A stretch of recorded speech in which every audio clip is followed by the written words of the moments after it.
My talk tomorrow is to do with the transitional healthcare priorities in sickle cell disease, and I will be touching upon the important aspects of the healthcare provision for individuals with sickle cell disease who are moving from pediatric to adult services, and basically highlighting perhaps the deficiencies in service provision that has been continuing so far and what we can do to improve outcomes resulting from a successful transitional program.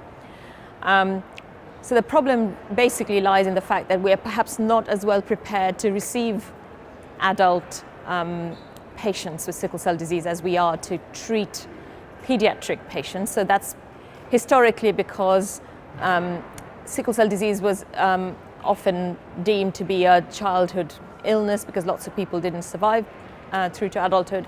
But of course in the last 20 years or so, maybe even longer, we've had much better outcome of childhood sickle cell disease, which means that in the UK, or certainly in Europe, more than 90% of children will become adults. And so we need to make sure that the services are ready to accept these adult patients. But of course, more importantly, to ensure that things don't get missed between an individual leaving the pediatric services and moving on and being seen for the first time on the adult service.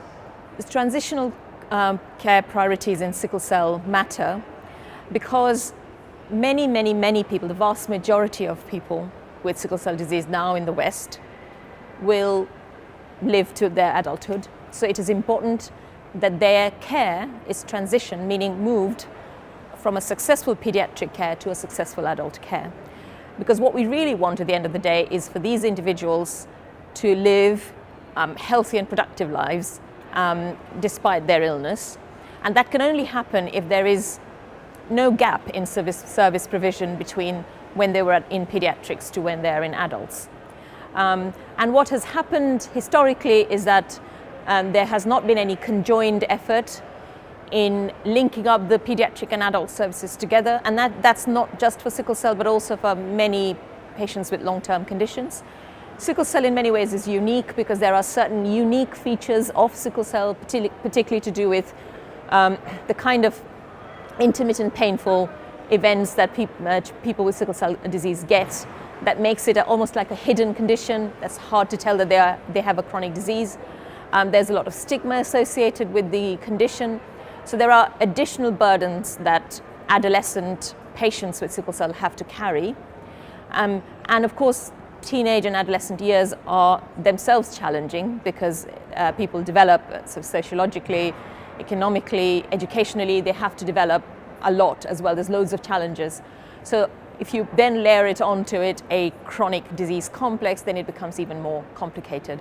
So our role really is to ensure that the good healthcare provision that is provided to them in pediatrics is somehow translated to what goes on the adult side as well.